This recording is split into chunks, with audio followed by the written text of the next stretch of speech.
Hello and welcome, this is Rooflemonger, and in this video we're going to be showing off some newly discovered properties of super jump installs. Now you might recall a little bit back ago I did make a video about super jump installs and just how do they work, what are they, all that kind of stuff. The stuff covered in that video I will not cover in this video, but there will be a link to it at the end of this video if you want to discover that. So first up here, we're just going to show off a new mix-up that is possible with some of this newly discovered information here. So without any further ado here, let's just go sparking because it does need to be in sparking. And let's do something like this. And you might say, well, Rooflemonger, what's the mix? You did the vanish, that's cool and all, right? The vanish you can do while you're sparking. But what's the mix-up? Well, this is the mix-up. So same thing here. I'm doing the same inputs I did before. Oh, how come I crossed up? Well, that's because of some of the newly discovered super jump install properties we found out.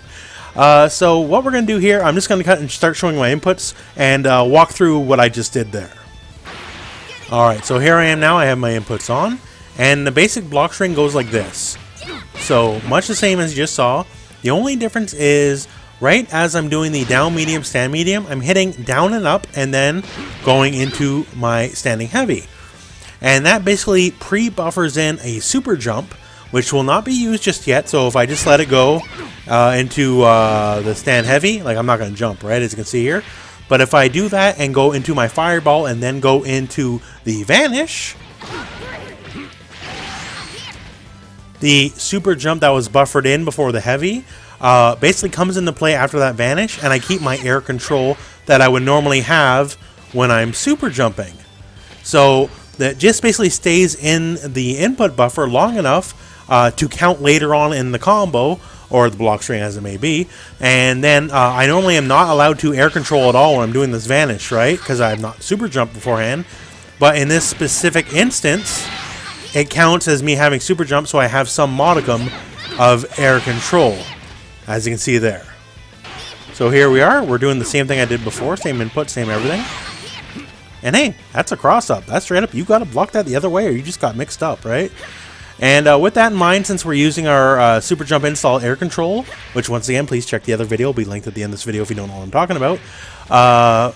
We use that. That's a mix. And so we can do the same thing. We can cross up, land, down light, make you block low. Heck, we can stay same side, and then all that kind of fun stuff, right? So it's just a multi-layer mix. Now, there's a caveat here.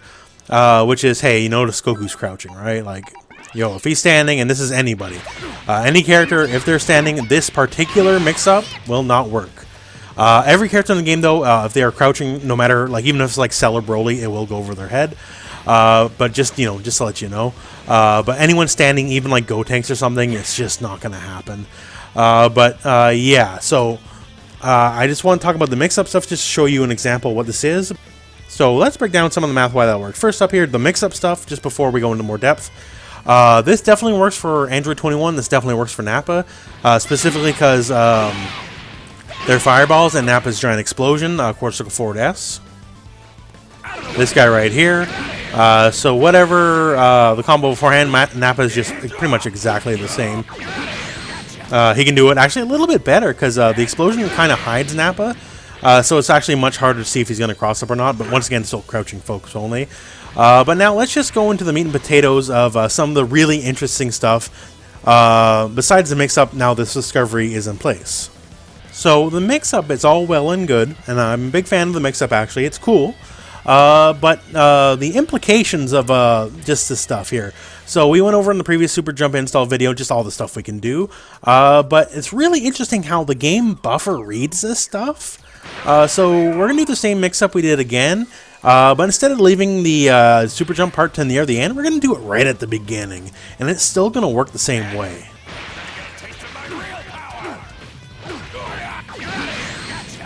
So I still got the cross-up as we showed earlier, but I inputted the super jump right here. When I did my first jump, or my first jab that is, that's exactly when I inputted it.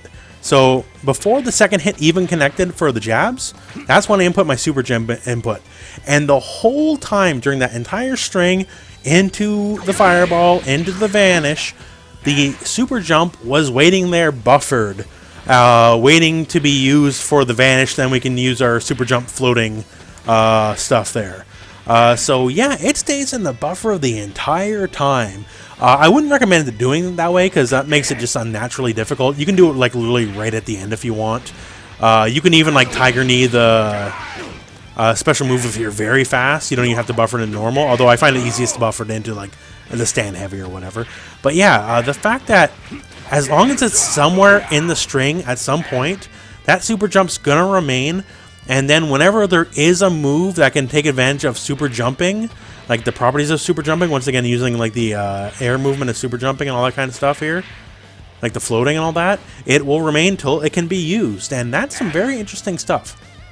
At the moment, I don't know what the applications could be outside of just, you know, the little mix-up stuff I showed you, which is certainly fun, right? But it's not the end of the world. It's not the biggest deal. You know, everyone's got all sorts of mix-ups.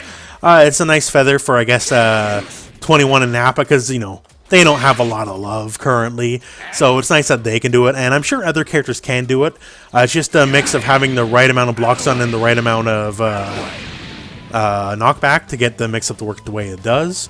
But yeah, the fact that the super jump can live on in the buffer basically indefinitely until it can be used, and of course, like if you do it and then you just like let the combo drop, like nothing's gonna happen, right?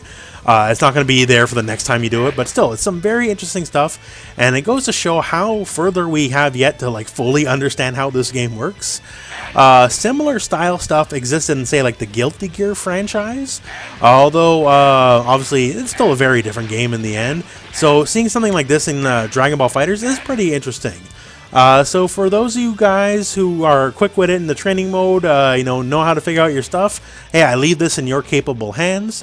I showed you an example of what's possible with it, and I'm sure there's a lot more to come. Anyways, that's it for this video, so thank you very much for watching. I hope this video has found you well. Go out and play some Dragon Ball.